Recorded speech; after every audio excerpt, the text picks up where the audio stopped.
Hello everyone, for today's video guys ay nagluto nga pala ako ng bolognese pasta. Ito ay isang Italian pasta recipe. So nagpakulo na pala ako ng tubig at linagyan ko na ito ng mantika at kaunting asin para po hindi dumikit yung ating spaghetti. At ito nga pala yung gagamitin kong spaghetti pasta. Ngayon kumukulo na yung tubig kaya linagay ko na yung spaghetti pasta at saka halu-haluin lang ng kaunti para po hindi dumikit yung ating spaghetti. Pag ako pala nagpapakulo ng spaghetti or any kind of pasta, ayoko yung overcook. Kasi hindi maganda para sa akin yung overcook. At magpapakulo pala ako dito ng isang kamatis. So habang naghihintay tayo na kumulo ang isang kamatis, ay naghiwa na din ako ng bawang at sibuyas. Hihiwain ko na lahat ng mga sangkap na gagamitin sa paggawa ng bolognese sauce pasta. So, ayan guys, chop-chopin ko na yung bawang at sibuyas. Bilis-bilisan na natin para po hindi matagal. Kaya chop ko na guys yung mga bawang at sibuyas. Ngayon ay susunod ko na naman itong Swiss mushroom. Hihiwain ko lang ito ng maliit, kaya pwede ding chop-chopin. So, ayan guys, binilis-bilisan ko na din at pinag-chop ko na din itong mushroom. At sunod ko na din na hihiwain at chop-chopin itong Japanese cucumber. So, ayan guys, ito pala ay madali lang maluto. Kaya ito yung last part na ilalagay ko sa sauce. Kasi madali siyang maluto at madaling lumambot. Hindi talaga kami nawawalan ng Japanese cucumber dito sa bahay. Dahil gustong-gusto talaga itong kainin ng mga bata dito.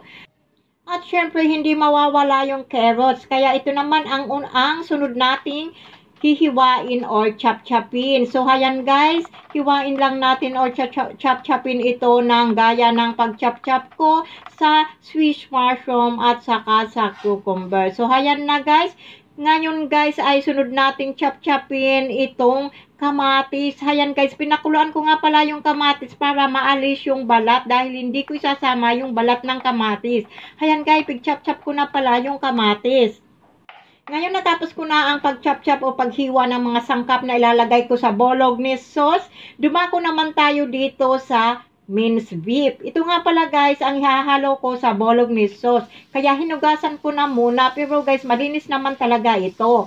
Ngayon pagkahugas ko ay itabi na muna dahil magluluto na tayo ng bolognese sauce. So ngayon ay umpisa na po natin ang paggisa ng mga sangkap. Ayan, ginigisa ko na nga pala yung bawang at sibuyas. Nako po, igisa lang ito. Sino ba sa inyo ang hindi marunong maggisa dyan? Ngayon ay sinunod ko na pala itong carrots. Guys, ngayon ay bilis-bilisan lang natin. At pagkatapos ng carrots ay linagay ko na din yung minced beef. Ayan, halu-haluin lang ng kaunti hanggang maluto guys. Hindi ko nga pala ito linalagyan ng tubig. Dahil kusang nagtutubig ito guys. At linagyan ko din pala ng paminta at saka asin. Ngayon, haluin lang ng kaunti, guys. Halu-haluin lang para hindi po masunog. At ang apoy ay katamtaman lang. At saka linagay ko na pala yung kamatis. At saka sinunod ko na din yung mushroom. At halu-haluin ulit. Ngayon, guys, ang susunod ko palang ilalagay ngayon ay ito ng bolognese. So, Italian tomatoes. Alam nyo guys, na napakasarap talaga nitong lasa nitong bolognese na ito. Kaya ito ang lagi kong linuluto guys pag ako nagluluto ng macaroni or baked macaroni or spaghetti guys. Pwedeng haluan nitong bolognese sauce.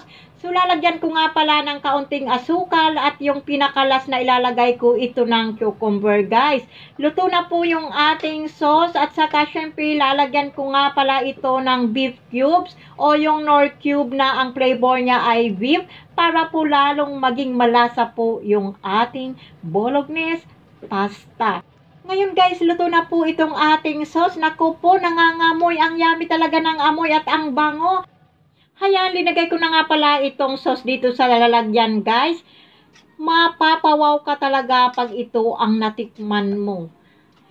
So, ngayon, at syempre, gaya ng dati, lagi kong sinasabi, ako ang nagluto at syempre, ako una ang kakain or titikim. So, ayan, guys. Alam nyo guys, gutom na talaga ako. Takam na talaga ako. At syempre, unang gagawin ay halu-haluin at pagkatapos ay kainin. Tara, kain tayo guys! Yummy, yummy!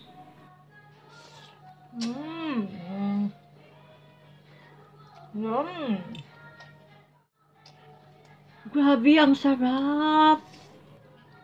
Alam niyo ba yung feeling ko na parang kumakain ako sa isang Italian restaurant. So, ayan guys. Kung gusto nyong subukan guys na magluto ng ganito, go, go, go para po matikman nyo kung ano talaga yung lasa. Talaga promise, ang yummy talaga. Okay guys, thank you for watching everyone. So hanggang dito na lang po ang aking video.